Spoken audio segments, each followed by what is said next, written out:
Hello friends, embrace yourselves to dive into this gripping tale of survival, courage, and forbidden love. Can a soldier and a devoted nun survive an island under siege? Let's find out. The story begins in the year 1944.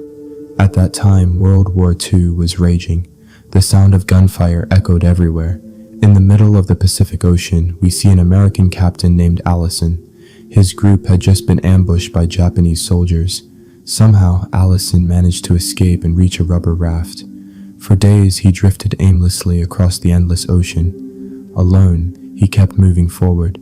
Then suddenly, an island appeared before his eyes. Spotting it, he quickly paddled his raft toward the shore. Once he reached land, he pulled the raft aside and began searching desperately for help. But all he could see were trees, plants, and rocks. Then his eyes fell upon a church. When Allison stepped closer, he saw a Catholic nun emerge from inside. Her name was Angela. The moment Angela saw Allison, fear gripped her. But Allison quickly said, "Don't be afraid.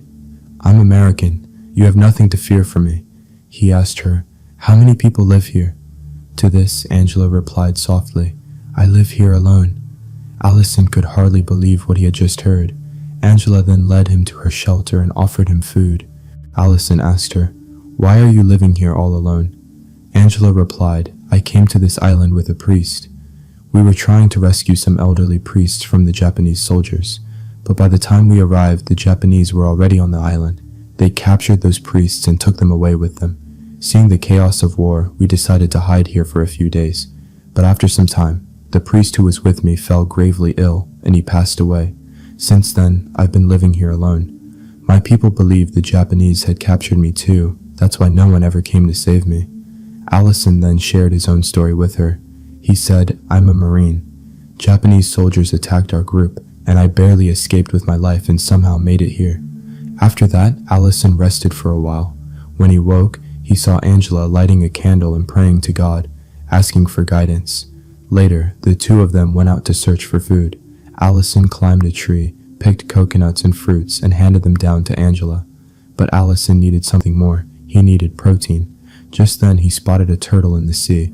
Without hesitation, he gathered some rope and wood and got into the raft. Angela joined him, and together they paddled toward the turtle. But for Allison, catching the turtle was not so easy. In the struggle, he fell into the ocean. Yet, with Angela's help, he managed to seize the turtle and climb back onto the raft. After returning to the island, Allison cooked the turtle and ate it. He then told Angela, "This island has everything we need. Even if no one comes to rescue us, we can still survive." Angela looked at him and asked, "Who do you have back home?" Allison replied, "I'm an orphan. I lived in an orphanage for 14 years. After finishing my studies, I decided to join the army because I wanted to do something for my country." Angela also shared her truth.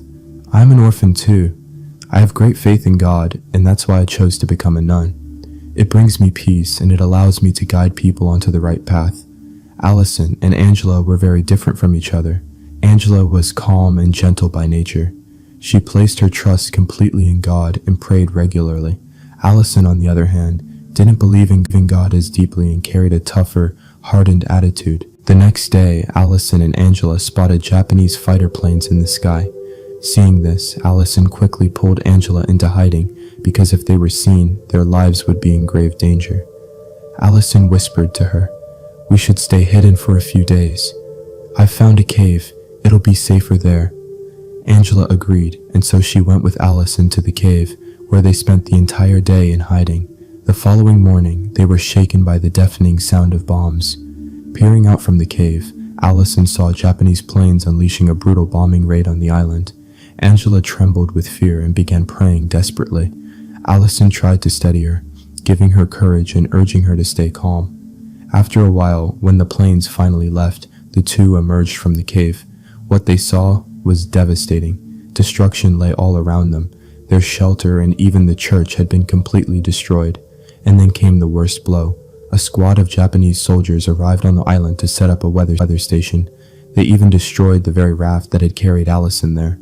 Helpless against the enemy, Allison and Angela had no choice but to retreat back into the cave once more. Japanese soldiers began roaming near their hiding place.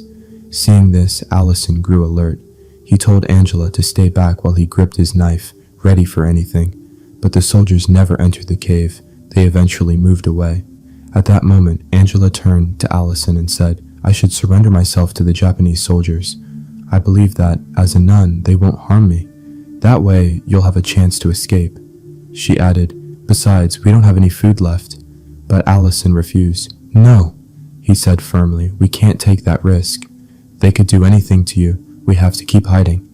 That evening, Allison ventured out of the cave. He saw that the Japanese had already built several camps across the island. Dodging their patrols, he made his way to the shore to catch fish, but some Japanese soldiers spotted him. Thinking fast, Allison dropped to the ground and pretended to be dead. The trick worked. The soldiers didn't suspect a thing and walked away. Afterward, Allison caught some fish and returned to the cave, where he shared them with Angela. But Angela, ever since becoming a nun, had stopped eating fish. Here, though, there was nothing else to eat. She was forced to take a few bites. The raw fish didn't sit well with her. She couldn't digest it and ended up vomiting. Weak and unsettled, Angela lay down and went to sleep without eating anything more. A little later, while Angela was sleeping, Allison quietly slipped out of the cave. He began observing the movements of the Japanese soldiers.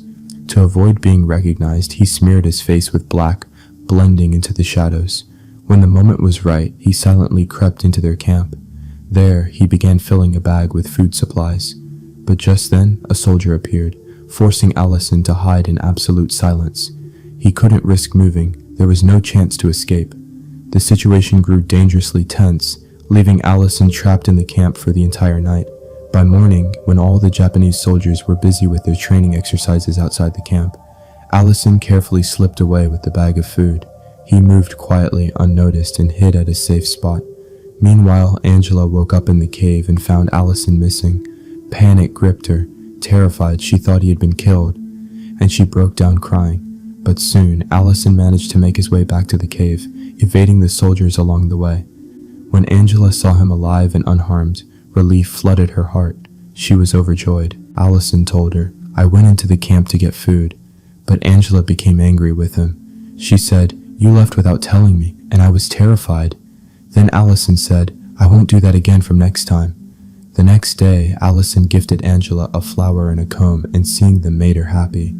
He asked Angela, "Don't you want to leave the life of a nun and live a normal life?" To this, Angela explained that she has not yet taken her final vows, and that becoming a nun requires 5 years so that anyone can make the right decision, and she is still not completely certain about that choice. Actually, Allison had begun to like Angela, so he did not want her to become a nun completely. Just then they heard noises outside and saw that the Japanese soldiers were leaving the island, which made them both very happy. With the supplies left behind in the Japanese camp, they no longer had trouble finding food or drink. After that, Allison told Angela that he had been very lonely since childhood and had endured many hardships. But now he wanted to be happy with her, and he said, "I have begun to love you. So, I want you to change your intention to become a nun and marry me after the war ends." Hearing this, Angela was shocked. She said, "I have devoted myself to God, and I cannot betray him by being with someone else."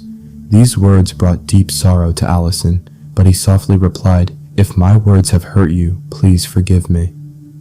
That night, after dinner, they sat together. Allison found a bottle of Japanese liquor and drank far too much. Drunk, he began mocking Angela's vows, saying they were meaningless, and claimed they were trapped on the island just like Adam and Eve. Hearing this, Angela grew heartbroken. She ran into the forest under the rain and collapsed asleep in the cold. Allison searched for her but could not find her. By morning, he finally discovered her unconscious. He lifted her in his arms and carried her toward the camp. But then he saw the Japanese soldiers had returned, so he rushed her back into the cave, where her condition worsened. Desperate, Allison risked his life by sneaking into the Japanese camp to steal blankets and medicine, but a soldier spotted him. To survive, Allison stabbed the soldier to death and hid the body. Returning quickly, he changed Angela's wet clothes, gave her the medicine, and, for the very first time, he prayed. The next morning, when Angela regained consciousness, she asked who had changed her clothes. Allison told her that he had changed them after seeing her condition. He apologized again and said that whatever he had said yesterday was said while he was drunk. Angela forgave him. Just then, they heard the sound of bombs outside. Allison went out to look and discovered that the Japanese soldiers had bombed the island again, because Allison had killed one of their soldiers. They had found out about it, so now they were searching everywhere to kill Allison. When Allison told Angela that a soldier had seen him while he went to fetch the sheet and that he had been forced to kill him in self-defense, Angela was overcome with grief and begged God for forgiveness. Meanwhile, several Japanese soldiers searching approached the cave. One of them shouted, "If anyone's inside, come out now, or we'll throw a grenade into the cave." Now, Allison and Angela were left with only two choices, either surrender or die from the grenade. Both of them were terrified. Angela began to pray. They believed death was now certain. Just then, a thunderous bombing shook the ground outside, and the Japanese soldiers started screaming in panic. From this, Allison realized the American army had begun bombing the island. Rushing out of the cave, Allison and Angela saw American aircraft pounding the Japanese soldiers with heavy fire. The sight filled them with hope and relief, but Allison knew it wasn't over yet. He said, "The American soldiers won't be able to land easily." The Japanese brought 4 cannons and set them up across the island. "I have to disable them." He looked at Angela and added, "God himself wants me to help the American soldiers." Hearing this, Angela gave him her blessing to go. Allison stepped out of the cave and saw that most of the Japanese soldiers had already been killed. He ran, dodging bombs, and began disabling the cannons one by one. During this dangerous task, he was injured by the bombing, but he didn't stop. Somehow, he managed to deactivate all the cannons, saving the lives of many American soldiers. After that, the American Navy stopped the bombing, and Angela emerged from the cave. Seeing Allison wounded, she immediately tended to his injuries. Allison looked at her and said, "Now it's a time for us to part, and maybe we'll never meet again." Hearing this, Angela replied, "Even if I can't spend my life with you, you will always be close to my heart." Soon, the American Navy landed on the island and raised their flag. When the captain saw Allison alive, he was shocked. They had believed he was dead. They placed Allison on a stretcher to carry him away, and Angela followed closely behind. Allison never pressured Angela to change her mind about becoming a nun, and he respected her decision completely. Angela, in turn, understood him. And with that, the story comes to a close. If you love this thrilling tale of courage and survival, don't forget to like, share, and subscribe for more stories that will keep you on the edge of your seat.